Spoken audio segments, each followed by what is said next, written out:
हम्म। तो जब आप प्री टेस्ट करेंगे अपने आप को, तो आप में से कई पाएंगे कि आपसे ये सवाल बन रहे हैं, और जिनसे बन रहे होंगे तो वो देखेंगे कि उनको दो तरीक़ों से उनसे सवाल बन रहे हैं। एक यूनिटरी मेथड से,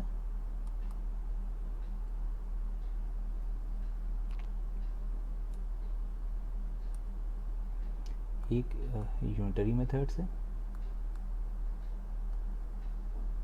और एक अपने रूल ऑफ थ्री से। जो थोड़ा ज़्यादा दिमाग लगाएंगे उनको पता चलेगा कि रूल ऑफ थ्री से भी ये सवाल बनाए जाते हैं, बना सकते हैं।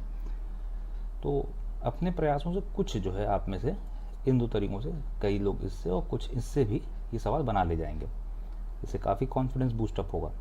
और जिनसे नहीं बन रहे सवाल, जिनको नहीं समझ में आ रहा कि इसको कैसे अप्रोच किया जाए, कैसे शुरू किया जाए, उनको, उनके लिए कोई हतोत्साहित होने की बात नहीं है।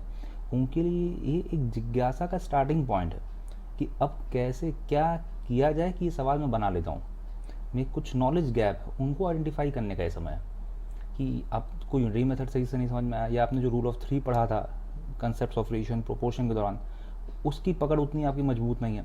इसके वजह से आप यहाँ पे इन सवालों पे ये नहीं लागू कर पा रहे। बस ये इतनी सी बात है, ये कोई वैल्यू जजमेंट नहीं है आपके ऊपर, ये कोई जो है हतोत्साहित होने की बात, कोई कॉन्फिडेंस लूज़ करने की बात नहीं है। ये स्टार्टिंग पॉइंट है एक न्यू जो है एक नए लेसन को पढ़ने के पर्पस के रूप में इसको देखना। ठीक है, तो जब आप शुरू करें, और तो हम इन दोनों मेथड्स के बारे में एक बार छोटा सा जो है क्विक एक रिकैप करेंगे। यूनिटरी मेथड क्या होता है, रूल ऑफ थ्री क्या होता है। अच्छा ये कर लेते हैं पहले, तब देखते हैं आगे हम। यूनिटरी मेथड की जब बात की जाए तो इस पर हम क्या कह सकते हैं, व्हाट इज़ दिस। अगर इसको हम थोड़ा डिफाइन करने की कोशिश करें, मालूम है हम ये क्या है, हमें पता है। अगर इसको हम थोड़ा सा वर्ड्स में लिखने की कोशिश करें तो हम क्या कह सकते हैं कि this is a method of solving problems by bringing down the given scenario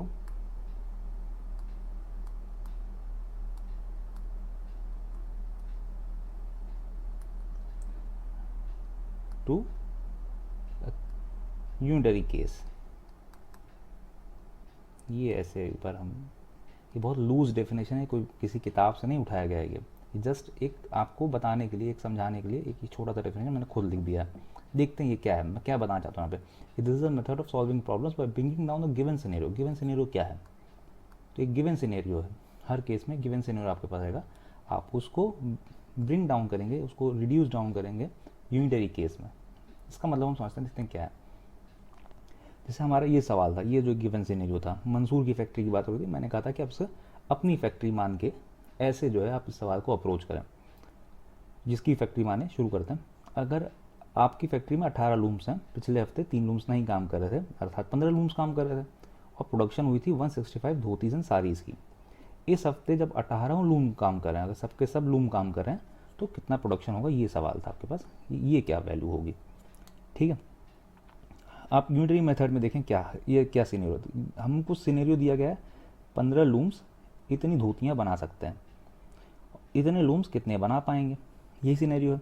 ये जो गिवन सीनेरियो है, ये इसको हम लोग रिड्यूस करते हैं यूनिटरी केस में कि 15 लूम इतने बना पाते हैं, सही बात है, एक लूम कितना बना पाएगा।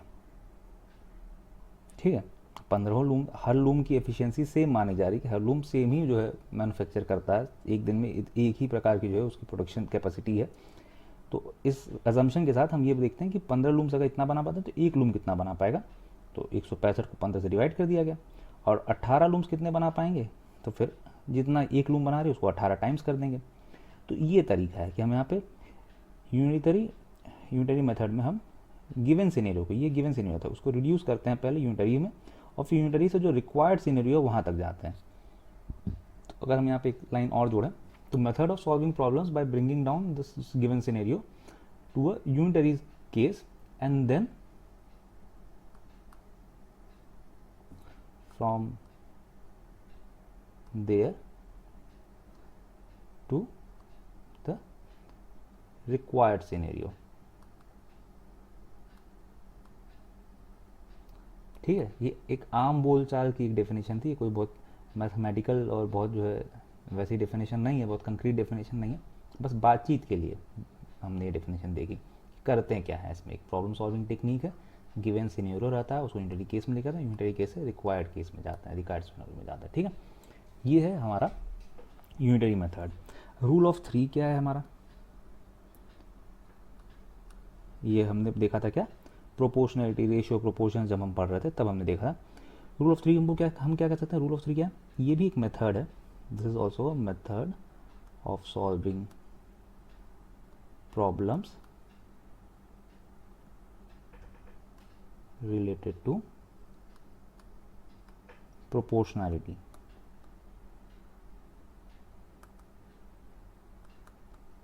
जिन सवालों में, जिन सिनेरियोज में प्रोपोर्शनैलिटी का जिक्र होता है उन केसेस में हम रूल ऑफ थ्री की मदद से सवालों को हल कर सकते हैं।